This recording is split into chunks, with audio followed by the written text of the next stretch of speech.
Hello everyone, welcome back to another episode of r/slash Tales from Tech Support. In today's episode, that's a beast of a new computer. This is the job that never ends. Let me teach you about a little thing called the alphabet. Before we get started, make sure to subscribe so you will never miss a video. So let's get started. That's a beast of a new computer. So, I currently work in a call center, and the call center contracts me with other businesses that need help. I can't say who I work for, but let's just say the IRS is both an asset and an enemy. So I am going about my calls today when I receive a call with no account. That is fine, I go through the spiel I usually do, and he goes, "Oh, I don't have an account with you guys." Okay, I set him up with one, and as I am asking probing questions on his issue today, and creating a case, he says, "Yeah, I don't know why you guys started to need an internet connection to use your software, but I don't have an internet connection, so I need you to give me a code or some magic jumbo to get the program to work for me." Confused, as I am not aware that there are people out there without an internet connection, I explain how he needs to use the internet for various functions of the product. He gets upset and annoyed and goes, "Well, I guess I will get a new computer with the internet on it." No, I didn't catch that at first. Is this going to be something that always happens with the company? I answered how anyone else would answer. With everything moving to the cloud, aka the internet, that a lot of your programs and products are using for various features. He reluctantly agrees and then asks what he needs for a new computer. So I gave him minimum requirements. Windows 8.1 or newer. 2 BG of RAM. 1 GB for the program. 5 GB for Microsoft.NET 5.4.2 or something like that. 1 MBs for Internet. The program needs admin rights, especially when printing off documents. He sighs, and he goes, "So not only do I have to purchase a computer with the internet," caught at that time, I blinked, "but I also have to get this beast of a computer." I looked at my gaming rig next to me, which 5 years ago cost $800 to $1,000. Thinking to myself, yeah, a real beast. I tried to explain to him he would need to call his internet service provider and get the basic internet, and he should be fine. But he probably didn't understand that either. This is the job that never ends. Hello, everyone. Gather round, for I have a story to tell. A story of a job that was scheduled for 6 hours, but ended up taking much longer. Relevant characters. Me, Acqui. PD, super cool city police officer. PM, project manager. POC, point of contact, basically a walking, talking sitemap and set of keys. SUP, my supervisor, retired Army with a low tolerance for incompetence and stupidity. As I've mentioned in my previous posts, I work for an IT infrastructure company. We install the cables that make the network function. For those familiar with the 7 layers model, our work is affectionately labeled Layer 0. Well, one of the other services we offer is service calls. For a contracted rate, a national management company requests 1 or 2 of our techs to be the on-site eyes, ears, and hands of techs several states away. For this service call, SUP and I were to go and exchange the customer's POS brand switches for Cisco ones, then stay on site, while the customer engineer halfway across the country configured the new switches. The ticket said we were allotted 12 man-hours to complete this work. We arrived, checked in with the PM, and went inside to get to work. After waiting for 30 minutes, we called POC to see what was up. Turns out, she had a flat tire and was going to be 2 hours late. Okay, we can get paid to twiddle our thumbs for 2 hours. Finally, POC arrived and we got to work. Physically swapping the switches went smoothly, surprisingly. 11 switches spread across 3 racks in different suites in the building, about 5 hours. The issues started when the time came to configure. We powered up the first stack, connected the dual routers to the indicated ports, and waited. According to the customer engineer, the switches weren't stacking right. Or if they did stack, they didn't configure right. Oh boy. What happened next was 3 hours of hard rebooting the switches. If the customer engineer changed anything between reboots, we never noticed. The engineer got on a Zoom call with one of his colleagues and finally sorted out the issues with the first stack, for switches, at 6 p.m. We had been on site for 11 hours at this point. During this process, SUP advised me to make a nice comfy pile of boxes and take a nap, as we'll be here for a while. The next stack, 3 switches, was also choosing to be a problem child, and 2 Cisco engineers were roped into the Zoom call, as well as another customer engineer. Some firmware conflict between the config and the switches was preventing any of the switches with fiber ports from grabbing the master role. At this point, someone on the call had a thought. Wait, what's the local time? How long have the techs been on site? Crickets. SUP, it is currently about 2,100 hours local time, and we've been on site for 14 hours. Okay, let's troubleshoot the web GUI configuration later. For now, we need to get this done so the network is operational tomorrow. Has anyone started stacking Closet 3 yet? SUP, I can send my junior tech to Closet 3 to work on that one while we manually configure these switches. Sound good? Everyone agreed to this course of action, and I went down one floor and awaited a call from the customer engineer to power on the stack. Cardinal rule of service calls: you do not plug in or unplug anything, even power, without explicit instruction to do so. At around midnight, I get the call to power on the last stack. To everyone's amazement and relief, it stacks and configured correctly by itself, so I just need to patch in all of the existing ports myself.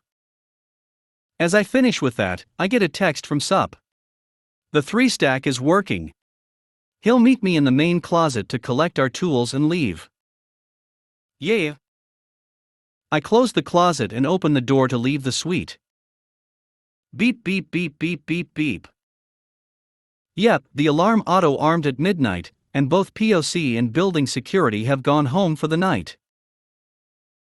Lacking a code and not wanting to smash the keypad, I leave it and meet up with SUP. He agrees that there's nothing we can do about the alarm, so we should just pack up and leave. We walk out of the building at 2:30 in the morning, looking forward to 4 hours of sleep before we have to come back and get some final paperwork. Just then, a black van with blue flashers pulls up to us. PD, we received an automated call from this address. Is everything alright? Quietest groan ever. Me, yeah, that was me. We got locked in, and I tripped the alarm as I left. PD, okay, can I see your license so I can record that I made contact on my paperwork? Me, silently pulls out wallet and fishes out my DL. 60 seconds of waiting for PD to radio my DL hashtag to dispatch. PD, here you go, sir, thank you and have a good night. Fast forward to 7 o'clock m. We come back and, once again, POC is late. SUP calls the PM with an update. SUP, yeah, we're back on site to get our completion signature and box up the old switches, but POC is late again. PM, what are you still doing there? We'll fax them for signatures, and the local IT had better be capable of putting 11 switches in 11 boxes and slapping a shipping label on them. Go home. Get some sleep. And I want an email explaining your story on how a 12 man-hour job ended up costing us 39 man-hours. Bye. I don't know the full fallout of that day, but this exact operation was put on indefinite hold in all of the customers' locations while a post-mortem was done on our job. That hold is still in place at time of writing, almost 3 weeks later. Let me teach you about a little thing called the alphabet. Hi TFTS, long-time lurker, first-time poster. Obligatory disclaimer, on mobile, so formatting. I don't work in tech support per SE. I program industrial machines and SCADA systems, but of course, I have to support the systems my company installs. With one particular customer, this has led to a great many tales worth telling. To give a little context to this customer, they have an in-house IT department of about 3 people. Early on in the project, they openly admitted to having no idea about OT and told me to just let them know what I needed from them to do my job. I wasn't entirely sure, so they just gave me domain administrator privileges for their entire company, which I still have to this day. Anyway, on to the story. Back in around 2014, my company designed and installed an automated production line for the customer, including a basic historian and reporting feature. Once it's all up and running, the French project manager, who we'll call Pierre, because he's about the most stereotypically French person I've ever met, and Pierre is the most stereotypical French name I can think of, decides that he and several other people want 4 reports emailed to them every morning, showing trend data from the previous 24 hours production. Okay, no problem. I open up the reporting software and create trends showing the required data, then create a job to print this report to a folder at 5 a.m. each day. Test it out, everything works fine. Every morning at 5 a.m., 4 files appear in the folder, looking something like Doofenshmirtz _machine _YYYY MMDD _05-00-00.pdf.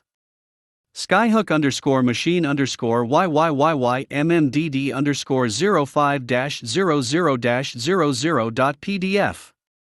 Some other machine YYYY MMDD _00-05-00.pdf. Widget machine YYYY MMDD _05-00-00.pdf. Then, the customer's IT department took care of automatically emailing them out to the relevant people. Unfortunately, a few months later, Pierre needs a couple more reports added, and this breaks the email script. Also, the person who wrote the email script has moved on, and the remaining IT department have no idea where to even find this script, and when they do find it, all they manage to succeed in doing is breaking it even further, and then losing it again. After weeks of back and forth, during which I try to make it clear that I'm working on it, but that the holdup is with their own IT department, while at the same time trying not to throw their IT guys under the bus, I decide to just map a shortcut to the reports folder onto Pierre's desktop, to at least get him off my case for a while. I remote into his machine and set up the shortcut, open it up, and show him how all the reports are in the folder, and he can just grab whichever one he needs, whenever he wants. I assure him that I will eventually get his emailed reports happening again, but in the meantime, this should work just fine. Pierre is happy. Until the next morning, when I receive a phone call from a very irate Frenchman. As soon as I answer, Pierre immediately launches into a tirade about how all his reports are missing. Me, what do you mean? You remember we set up a folder on your desktop so you can access them directly? Pierre, yes, and there's nothing there. All my widget machine reports are gone. All that's left are the Doofenshmirtz machine reports. What's going on with this useless crap of yours? Me, hang on, let me take a look. I log into the reporting server and open up the reports folder. All the reports are there. Me, I'm looking at the folder now. Pierre, I can see all 4 reports from this morning right now. You didn't copy the reports to somewhere else or anything? Pierre, no, I just clicked on the folder you put on my desktop and there's nothing there. Only the Doofenshmirtz machine. No Skyhook machine, no some other machine, no widget machine. They're all missing. Me, can I remote into your machine and take a look? I don't understand why they wouldn't be showing up. I remote into his machine, open up the folder, and immediately see the problem. Me, Pierre, the reports, they're in alphabetical order. Scroll down.